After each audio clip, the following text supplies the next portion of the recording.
Well, here it is, the change of the seasons. Maybe you're ripping out the summer color, but you want some inspiration for fall color. You want some cool season blooming plants that look outstanding. And you go to the nursery and you see the usual suspects, but you wonder, well, which ones of these are the best varieties?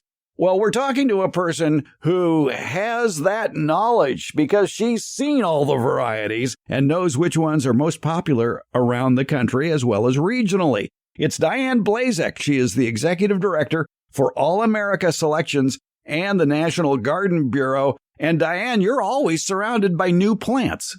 I certainly am. Doesn't that sound like a wonderful position to be in? Yes. And in that position with the National Garden Bureau and All America Selections, you have a pretty good idea of what's working around the country. Yeah, we do. Because of our close affiliation with a lot of the breeding companies, and they're bringing out this new stuff, and they know, okay, this is regional, this is national, this is regional. And then we also have our AAS trials where we trial them nationally. And just naturally, there's some geographic regions that things perform better in. So yeah, we're in touch with that. I mean, I'm not going to say I know 100% about everything, but we've got a pretty good feel for it. If you go to their website at All America Selections, you can get a real good feel about all the plants that have been judges' choices over the years, grown around the country since, the 1930s? Since 1932. So the organization was founded in 32. Our first trial results were 33, and then we named our first winners. And unbelievably, so there is still some things from way back then that are on the market. A lot are not, because they've been displaced with better varieties, but still, a lot of them are on the market. The easiest website to get to All America Selections is what? aaswinners.com. All right. aaswinners.com is the one to go to, and you can spend all day studying the plants, including the fall blooming plants that'll give you a good show. Let's talk a little bit about getting set for fall. I mentioned that people are ripping out the summer color, going to put in fall color. It's a great time to plant, and I've talked about it. Diane, you talk about it. Why is fall so good for planting? Oh, there's so many reasons. Number one, it's at the end of the summer. And so maybe it's a time where you have been revived energy-wise. This is happening and you're wanting to plan ahead, or you're wanting immediate gratification. So some of the things we're going to talk about are like, okay, if I plant this now, I'm going to have some good color. And before the ground freezes, that's a perfect time, especially for like bulbs or some of the perennials or shrubs. It's also kind of carefree because you're planting it and you're just putting your faith into that plant and the environment. You don't really have to worry about it. You don't really have to prune it. You may have to water it a little bit. It's just a really good and easy time. If you're in a cold enough area, things will kind of set their roots and then go into dormancy before next spring. So yeah, many reasons to plant in the fall. The number one thing that I think of is you're putting your hopes into the future. So what you plant now, you're really going to enjoy next spring and summer. And perennials will come back year after year too. Exactly, especially perennials. Now, you mentioned about planting before the ground freezes. That, of course, is going to happen in USDA zones, 1 through 6? Yeah, I think 7 might get some light frost, but yeah, for those of us in colder climates, we get some really hard ground freezes. All right. So what is a good rule of thumb for the timing of a fall planting in areas where the ground freezes? I would say something for like perennials and shrubs about 6 weeks before the ground freezes. I think bulbs, you might have a little bit more leeway, meaning fewer weeks, but I would say 6 weeks is a really good ground rule. Did you catch that pun I just said? Yes, you should be grounded for that, by the way. Yeah.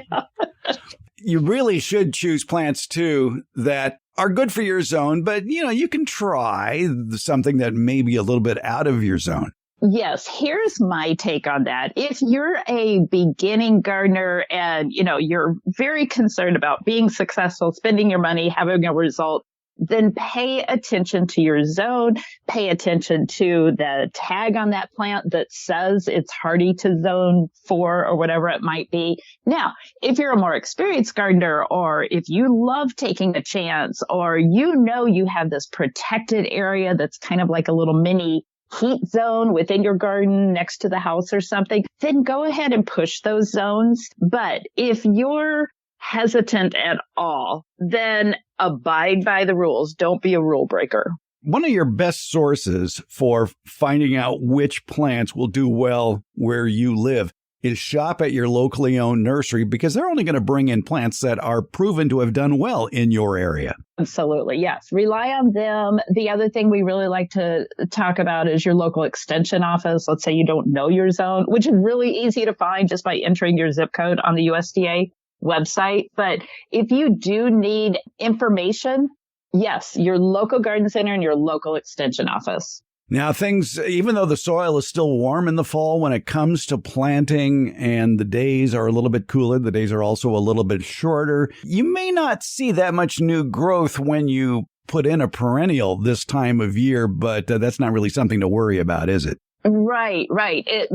Where all the action is below the soil line. You're not going to see that, but that's the whole idea of planting in the fall, planting 6 weeks before the ground freezes. It gives that plant a chance to put out those roots and get itself established. You need a good base, like a house, like a building. You need a good foundation, or else everything's going to go kaput. So same thing with your plants. Just don't worry about them too much. They're putting those roots out. You have to water moderately, not too much. If you're getting rain, don't worry about it. But that's what's happening the first season. And then the second season for a perennial, it's still adjusting. And then usually that third season is when it takes off above the ground. That's when you get all your rewards. So don't expect too much too soon, unless you're doing bulbs and annual. As we are fond of saying here, sleep, creep, leap. You have to give a plant 3 years for a perennial. Absolutely, yeah. Yeah, don't give up too soon. Right. For people growing perennials in a colder climate where you get some hard frosts first before the ground freezes, you want to protect those plants, obviously. But at what point should you be cutting back those plants? My advice is don't cut them back. I can't really tell you a good reason to cut them back that first year. That just seems a little too harsh, and you're going to stress the plant. They do say a few hard frosts, but that's only if it's absolutely necessary. I really would hesitate to do that.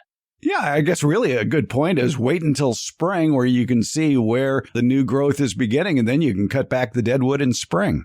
Exactly. Yes. Now, there's always these, little asterisks. You have to know what it is you're growing, and do they bloom on new wood or old wood? So you have to know your plant also, but the best method to me is don't prune it unless you really know what you're doing. Usually when a nursery sells you a plant, a perennial this time of year, the soil mix that is in there, it isn't just dirt. It's probably a non-soil mix, but there's probably fertilizer, slow-release fertilizer already in that nursery pot. So you don't want to overwhelm that plant, I would think, in the fall with any more fertilizer.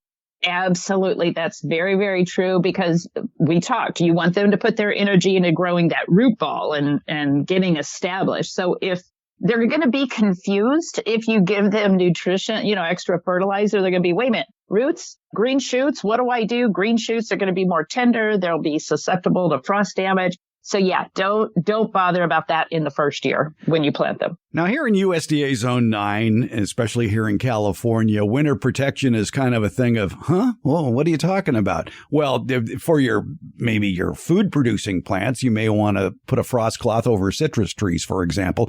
But for ornamental plants, this is something, winter protection, that's very important in the colder USDA zones. What is the best way to provide winter protection? I would say mulch, leaf litter, wood chips, something like that would be the best thing to put it on the ground to give extra protection, especially during those times where there's, freezing and thawing and everything. I would say that's the best. Now, depending upon the plant, I do see some experts talking about additional winter protection, possibly protection from deer eating them. So again, know your zone, know your plant, talk to your local people about what the most up to date. Don't rely on suggestions from 50 years ago. Things have changed. Plants have changed. The environment has changed. So the most basic rule, yes, is put some mulch or wood chips down. Other winter protection really depends on the type of plant and where you're located. Diane, what are some of the best plants to put in the ground this time of year? You see the new plants coming out. What are some new outstanding plants that have really caught the judge's eyes and are recommended certain plants? It seems like echinacea is such a popular one. And there's called Yellow My Darling. It's hardy in zones 4 to 8. So by the name, you know it's going to be a yellow echinacea. So that one's a beauty.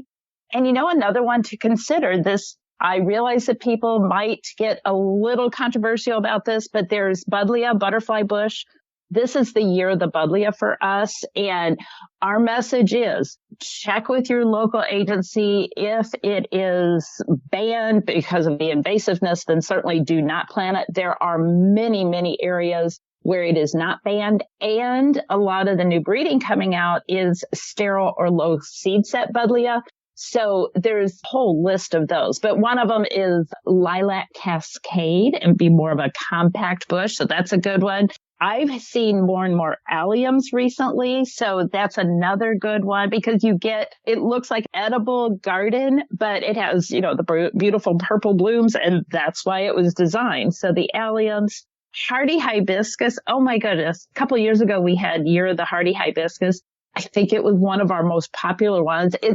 It's one that people think is only a tropical, but in many areas down to zone 4, it is hardy. There's 2 types, hardy hibiscus and then the tropical hibiscus. So you can get some great color off of one hibiscus bush. Yeah, I'm looking at one called Holy Grail, and this particular hardy hibiscus looks to have some beautiful scarlet flowers and you're right, the flowers are almost as big as the flowers you'd find on a tropical hibiscus that look to be about 6 to 8 inches across. Yes. And then they're set against that dark foliage. So it's stunner. I call that, like a sidewalk double take as you're out walking your dog, and you see, I have this down the block for me. Every time I walk by, it's just like, wow, that's a double take. Yeah, another sidewalk double take plant, I know this from personal experience, are Nipophias, the red hot poker plant. And there's a new one out that I know that you people are high on called Backdraft. Right. It looks like an candy corn, Halloween candy corn. Yeah. The coloration. So that's a stunner. And what I also like is ornamental grasses. There's a lot of annual ornamental grasses, but then the perennial ones too. And by planting them in the fall, obviously you will have future enjoyment, but also they provide winter interest with their flower plumes. And then even like me, I plant them to hide some ugly electrical boxes in that. So they may be dried throughout the winter, but they still serve that purpose. And I noticed that you have certain varieties of miscanthus, like the Miscanthus Oktoberfest and the Panicum Cheyenne Sky, and a word I can't pronounce, Schiziturium. I think you got it. Yeah, Blue Paradise. Okay. Yeah, that's another good one. One wonderful thing about ornamental grasses is if you have ladybugs that hang around your plants, they will use those ornamental grasses as their winter hotel, and they burrow down deep inside and will emerge on the first warm days of late winter, early spring. So if you want to build a hotel for your ladybugs, putting in ornamental grasses and then not pruning them back until basically the ladybugs have left in late winter or early spring is the best idea. Exactly. That's what I was going to say. Yet another reason to leave them up through the winter until they're ready to start growing out again. Fall is for planting, and perennials should be on your list. Diane Blazek is with the National Garden Bureau and All America Selections. For more information about the plants we've been talking about, visit the National Garden Bureau, ngb.org, and look up Fall is for Planting Perennials. Diane, thanks so much. You're very welcome.